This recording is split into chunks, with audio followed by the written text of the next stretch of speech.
Hello, friends, fiends, and fellow YouTubers, and welcome to episode 664 of the Daily Comic and Collectible. Today, the collectible of the day is the Hasbro Toys, Marvel Comics, Marvel Legends Series 60th Anniversary, Marvel Secret Wars, Doctor Doom vs. Captain Marvel 2-figure box set. Whisked to another planet by the mysterious Beyonder, Captain Marvel, Monica Rambeau, joins forces with fellow heroes in Secret Wars to stop Doctor Doom from becoming an all-powerful being. Bring the excitement and wonder of the Marvel Universe to your collection with this 2-pack box set. This collectible 6-inch scale Marvel Legends Avengers 60th Anniversary action figure set is detailed to look like Captain Marvel and Doctor Doom characters from Marvel Superheroes Secret Wars comic books. These two figures also feature a premium design with advanced articulation. Collectors can display these fully articulated 6-inch scale action figures, each featuring posable head, arms, hips, forearms, legs, and feet, as well as premium deco. This 1/12 scale collectible figure set includes a total of 6 accessories, 7 if you include the removable cowl around Doom's unmasked head. Accessories include the Captain Marvel action figure with 1 pair of interchangeable hands, the Doctor Doom action figure with masked head sculpt and unmasked head sculpt with removable cowl, 1 extra Doctor Doom mask, and 1 extra pair of interchangeable hands.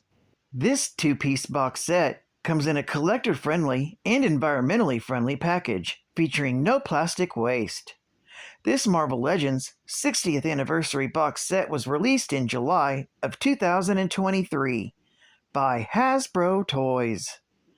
Now, the comic of the day is Marvel Superheroes Secret Wars, Volume 1, Issue number 8, with an original cover date of December 1984, though mine is a facsimile reprint, released in 2024. This is part of the 1984 Secret Wars event, with story by Jim Shooter, art by Mike Zeck, and cover by Mike Zeck. This story is titled Invasion. The story opens with She-Hulk in danger at Doom Base. The heroes gathered on Battleworld rush to her aid. Their attack attracts the attention of the Enchantress, who's been drinking since she thought Thor was slain by Doom's minions, but sees that he's actually alive and well. However, she's too drunk to join the fight.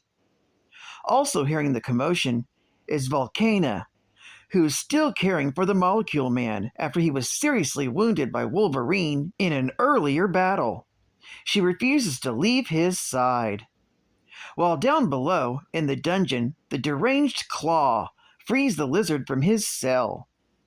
Elsewhere still, the rest of the villains are still pounding on the She-Hulk when they hear the attack and rush off to stop it. Before leaving, Dr. Octopus lands one more blow in the hopes of killing She-Hulk. While in his quarters, Doctor Doom continues to try and recover after being expelled from the world ship of Galactus, as his bodyguard Ultron guards from the door. Meanwhile, the heroes are ambushed by the villains, and during the fight, Iron Man's armor is damaged by the Wrecker. The Thing tries to tackle the Absorbing Man, but suddenly reverts back to his human form, forcing Spider-Woman to come to his aid. While Thor ties up Dr. Octopus, Piledriver tries to square off against Hawkeye, but cowers away when the Bowman manages to strike him with an arrow. The Hulk comes crashing in on the Enchantress, but is knocked out by her enchanting charms. When she tries the same thing on Captain America, he resists her long enough to knock her out with his shield. While Spider-Man squares off against Titania, Hawkeye and Ben Grimm run into Claw and the Lizard, and are concerned that they're outmatched. Iron Man, Mr. Fantastic, Thor, and Spider-Woman later locate Volcana and Molecule Man and try to attack. Molecule Man responds by erecting an indestructible screen around them, and Volcana unleashes large fire blasts that fries Iron Man's armor. However, Captain Marvel manages to pass through in her light form, and the heroes cease their hostilities when they find out that Owen has been very seriously injured. While not far away, Spider-Man manages to get the best of Titania, delivering her a humiliating defeat and knocking her out of the fortress. Meanwhile, Captain America and the Human Torch are squaring off against Ultron. Ultimately, the Torch defeats the robot by unleashing his Nova Flame, overheating his circuits and rendering the killer robot inert. Then, Captain America storms into Doom's quarters, and seeing the state that Dr. Doom is in, considers Doom no threat and leaves. With the battle over, Mr. Fantastic and the others find Hawkeye and Ben Grimm playing patty cake, thanks to the limited intellect of their foes. Soon, She-Hulk is found and is placed in the medical bay, along with the defeated members of the wrecking crew, while the rest of the villains are locked up. While back in the alien village, Colossus rushes the unconscious Zaji to her room. There, he finds the bottle of mind-melding gas and uses it to learn what ails her. He discovers that the constant use of her powers to heal the various heroes have taxed her system and threatened to kill her. Colossus then professes his love to Zaji. Elsewhere, Hawkeye and Captain Marvel return to discover that Zaji pushed her powers to the limit so she could revive the Wasp. Unfortunately, while from their lookout, the members of the X-Men notice that Galactus is getting dangerously close to completing his world-devouring device.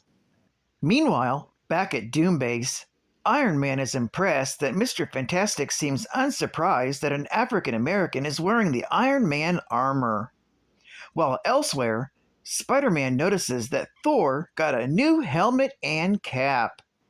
When Hulk tells Spider-Man that there's a device that creates costumes by thought, he goes to check it out for himself, since his own uniform is in tatters. Finding what he believes to be the machine that Hulk was talking about, Spider-Man thinks into it, and a strange black ball comes out and lands in his hand. Spider-Man is surprised when the blackness begins to spread up his arm and envelops his body in a new black and white costume. As Spider-Man begins to wonder why it doesn't look like his old costume, suddenly the ground begins to quake. This is followed by a telepathic distress from Professor Xavier, warning the heroes that Galactus is about to consume Battleworld. This story is continued in Superheroes Secret Wars, issue number 9. Geek Fact: this issue is a key issue featuring the origin of the symbiote costume that later bonds with Eddie Brock to become Venom. It's also the second appearance of Spider-Woman, Julia Carpenter. Bonus Geek Fact: Spider-Man should have trusted his spider sense regarding the new black costume. He assumes that it was unliving, but learns in Amazing Spider-Man, issue number 258, that it's actually a symbiote that is attempting to co-opt his life. He seemingly slays it in Web of Spider-Man, issue number 1. But Fall of the Hulks, Alpha, issue number 1, reveals the intelligentsia revived it, and it ultimately ended up bonding to Eddie Brock in Amazing Spider-Man, issue number 299, becoming Venom. Advertising Ad Fact. Consider for a moment The surprise in store for you Saturday morning, September 15th.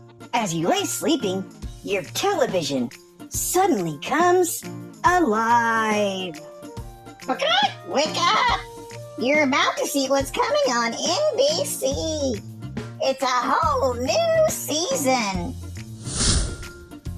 For the next half hour, you'll explore a fantastic undersea world where you'll uncover incredible creatures known only as the Snorks. Next, you'll surface in the Pink Panther's backyard and meet his kids, Pinky and Panky, and their rivals, a pack of lions known as Howl's Angels. Check out the Pink Panther and Sons. Next, you'll find the Smurf Village, right where it's always been. It's gonna be smirkier than ever. And as you leave, Alvin and the Chipmunks will be waiting to rock your socks off with their versions of hits like Beat It and Girls, guess what you have fun? Oh, girls, they wanna have fun. Alvin and the Chipmunks. Next, Kid Video will take you to the flip side of the universe, where the Master Blaster is waging a battle to rule the entire rock and roll world. Before you know it, Mr. T will take over. I pity the fool who messes with the channel changer. Right, T? By the time he's done, you'll be going bananas with a real-life orangutan named Roxana Banana. Then, Spider-Man and his amazing friends will join forces to make the whole world safe for democracy, especially on your block. And 5 times during the morning, your favorite NBC stars will give you one to grow on. It all begins September 15th on NBC. So, Let's all be there! only on the Peacock. And final geek fact. Oh yeah! Secret Wars is the title of Marvel's first ever company-wide crossover event. It was the first crossover event to include all company properties in the history of comics. Secret Wars was developed at the request of the toy manufacturer Mattel, who wanted to capitalize on the resurgence in popularity of action figure toys in the early 1980s and create a new line of toys for popular Marvel characters. The company asked for an editorial concept to be published that tied in with the new toy line and brought all of the characters together. The toy line that inspired the Secret Wars event did not sell exceptionally well. However, the limited edition line of comics that it produced became the best-selling comic book series in 25 years. This inspired the idea of having all of the Marvel characters appear in an annual crossover event, and has been a tradition that Marvel Comics has continued to this day. The Secret Wars event had begun in each individual hero's respective comic, with all of the chosen heroes feeling called to a massive mechanical ring that mysteriously appeared in Central Park, and that instantly transports them to a location called Battleworld when they step inside. It's soon revealed that a cosmic entity known as the Beyonder had gathered this large assortment of superheroes and supervillains on Battleworld to see who would win in a fight of good versus evil. Well, I'd like to thank you for joining me for another Daily Comic and Collectible, and I hope to see you again Wednesday. This is Cutban Comics Man, and I'll catch you on the flip, baby. Over and out.